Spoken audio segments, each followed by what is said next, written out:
28e tome sortira ce mois-ci, des presses. À chaque sortie, le premier exemplaire lui était adressé au général de Gaulle de son livre. Nos positions sont des positions rationnelles, non passionnelles. Nous pensons que la grandeur de l'homme, tout comme la grandeur d'une nation, ne saurait être exprimée valablement que par l'esprit sous-tendant ses attitudes, ses activités.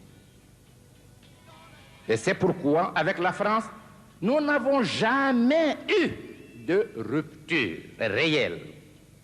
Il y a eu l'incompréhension, il y a eu même des animosités entre quelques groupes et nous. Mais quant au peuple français que nous connaissons, que nous admirons, il n'y a pas eu de rupture, il ne peut pas y avoir de rupture. Pourquoi? Notre fusion totale est faite dans la communauté des idéaux choisis. Et soyez sûrs que la Guinée est sans complexe. Elle a voulu faire montre de responsabilité, de dignité.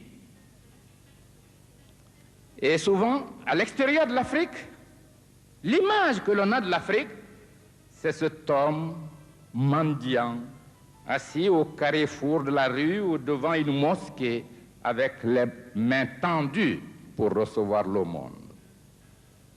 Et même ceux qui, par générosité ou par compréhension de la nécessité de l'aide, apportent cette aide, ils la font souvent dans des formes blessantes. Nous disons, quant à nous, l'histoire, ce n'est pas une course de vitesse. C'est une course de fond sans fin.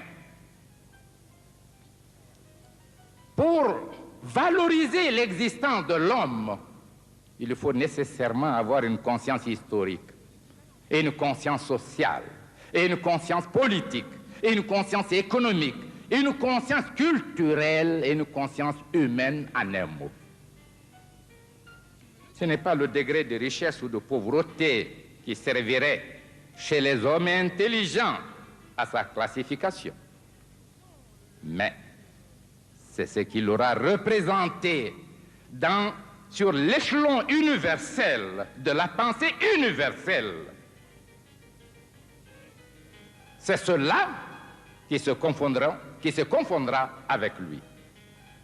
Mais la singularité qui a marqué l'accession de mon pays à l'indépendance a été malheureusement exploitée contre le peuple français qui a été induit en erreur. Parmi ceux qui sont là, beaucoup sont venus avec générosité. De ce monsieur Sékou Touré, on en a longtemps parlé. Je ne le connais pas, je voudrais le voir. Qu'est-ce que c'est? Beaucoup sont venus en répondant à votre invitation. Et beaucoup se posent la question, quel est cet homme?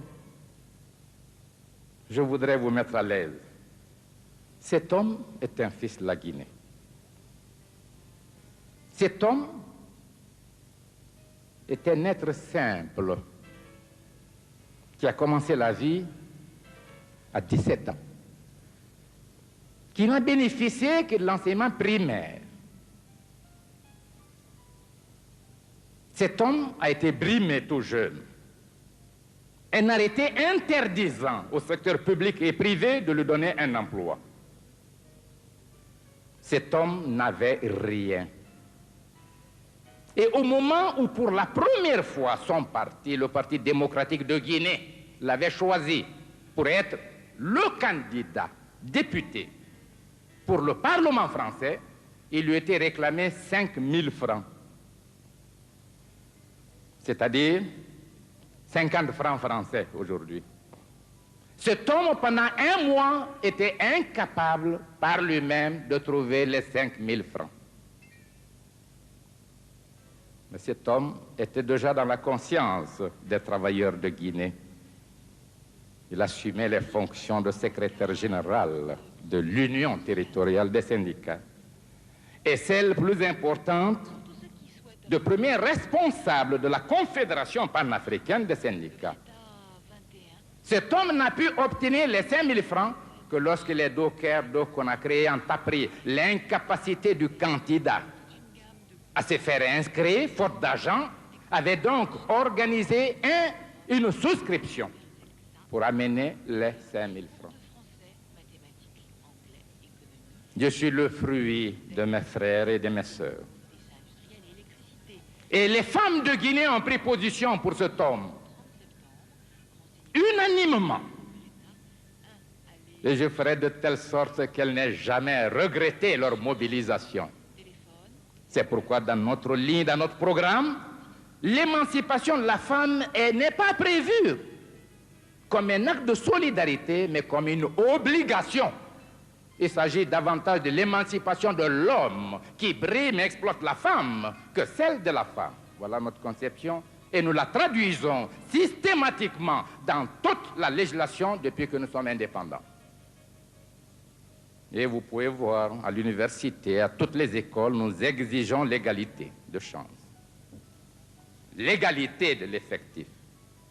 Dans la vie, à l'Assemblée, nous avons 42 députés sur une assemblée de 210. Dans le gouvernement, dans tous les appareils de direction. Cet homme aussi a été soutenu par les jeunes parce qu'il avait dirigé le mouvement de la jeunesse. Mais cet homme était esclave d'une tradition familiale. Mes 2 grands-parents ont assumé un rôle de premier plan. Nous qui parlons de démocratie populaire, nous provenons de la féodalité. Car mes 2 grands-parents ont été chefs, empereurs. Les 2 sont morts en exil. L'un à Madagascar, l'autre au Gabon. Mais la Guinée verra l'avènement de la démocratie, l'avènement même du style révolutionnaire grâce à notre groupe. Et ce sont des options sincères. Cet homme donc n'a aucune haine à l'égard de qui que ce soit. Et, monsieur le maire, je vous donnerai, tiré des archives, quelques extraits des discours tenus lorsque le général de Gaulle, président de la République française, était venu à Conakry. Nous avons tout fait, mais l'incompréhension était totale. Mon collègue, le président de la République française, M. François Mitterrand, était un ami personnel. J'ai appartenu au même groupe parlementaire que lui, le groupe UDCR-RDA. M. Félix Houphouët-Boigny était notre président, mais j'étais vice-président du Rassemblement démocratique africain, le premier leader syndicaliste de l'Ouest africain. Nous disons donc que nous avons voulu maintenir nos liens et même faire affermir l'amitié, la confiance entre la Guinée indépendante et la France. Mais il y a eu contradiction due à la nature viciée des communications. Ici, le peuple français, je m'excuse de l'expression, n'a souvent entendu ou lu que des contre-vérités. Ah, si je pouvais ici être considéré comme l'homme, le militant, sur une place publique, avec n'importe quel homme, discutant devant le peuple français, de n'importe quel thème, de n'importe quel sujet, j'aurais été plus heureux. Parce que j'aurais abandonné le protocole et j'aurais pu clamer certaines vérités. Ceux qui sont venus à l'appel de M. le maire nous accueillir, j'ai dit certains sont des amis, d'autres ne savent pas pourquoi, pour qui ils sont venus. Je voudrais que vous reteniez une seule image, c'est celle d'un homme sincère, un homme qui n'a pas de complexe, Un homme qui n'a aucune rancune. Un homme qui voudrait bâtir avec les Français un avenir merveilleux de coopération entre la France et son pays. Cela est sincère. Mais nous connaissons un fait, chaque pays, quel que soit le niveau de son développement historique, a des besoins. L'homme sans besoin n'existe pas. Car le bonheur est une conception de capacité de satisfaction des besoins, et le bonheur est sans fin parce que les besoins sont sans fin. Si on peut limiter les besoins physiologiques,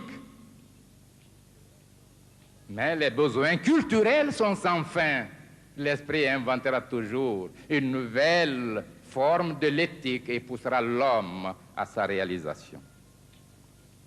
Nous sommes venus donc exprimer cette volonté sincère de coopération durable avec la France, avec son gouvernement, avec tous les milieux. Mais nous ne venons pas tendre la main. Nous ne quémanderons jamais. Nous nous comporterons toujours en homme responsable, en peuple responsable et digne. Nous disons la dignité, c'est l'harmonie entre le dire et le faire. Nous tâcherons de rester dignes. Nous respecterons tous nos engagements. Voilà donc, Monsieur le maire, la signification que nous accordons à l'occasion que vous avez bien voulu nous offrir à nous adresser à ces illustres personnalités représentant les différents milieux de la ville de Paris et donc de la France. Nous vous disons encore merci. Nous vous disons jugez-nous par nous-mêmes et non parce qu'on dit de nous. Et pour vous mettre à l'aise, avec votre permission, Monsieur le maire, je ne voudrais pas abuser du temps. Quel est le mot qui vient à l'esprit du français? En Guinée, il n'y a pas de droit de l'homme. Voilà ce qui est chanté. J'aiderai les auteurs en faisant un poème sur leur création et en les ridiculisant. Je vous assure, au nom de tout ce qui m'est cher, de mes grands-parents qui ont symbolisé la résistance africaine, de moi-même qui ai dirigé, organisé cette résistance jusqu'à l'indépendance, en tant que leader des syndicats, leader des jeunes, jamais un homme en Guinée n'a été poursuivi pour raison politique, raison de délit de presse, raison de délit de parole. Si vous lisez mes thèses philosophiques, pour moi, il n'y a pas de raison d'État. Et nous sommes le seul pays à avoir perçu la fusion nécessaire entre l'État, le parti et le peuple en créant une phase historique, celle du parti État. Vous n'avez qu'à lire les thèses philosophiques justifiant cette entité. Aucun individu en Guinée ne peut exercer une parcelle de l'autorité du pays, de la souveraineté nationale, sans avoir été élu par le peuple. À 17 ans, tout le monde est électeur. Aucune loi ne peut être votée par le Parlement guinéen sans avoir été soumise sous forme de projet à tous les villages et à tous les quartiers pour que le peuple le discute, en détermine d'abord la moralité en laissant au Parlement le soin de donner la forme régulière à la loi. Aucun peuple ne le fait. Nous sommes d'une démocratie avancée. Et ce n'est pas par orgueil quand je dis que notre système démocratique est en avance. Je voudrais que les plus sceptiques viennent en Guinée. Monsieur le maire, j'ai connu au hasard votre illustre adjoint qui était venu en Guinée et qui m'a fait l'honneur d'une visite, sachant très bien que tout Français qui viendrait à Conakry viendrait avec un héritage de l'action nocive de la presse. Je lui ai demandé de bien vouloir se promener avec moi un peu.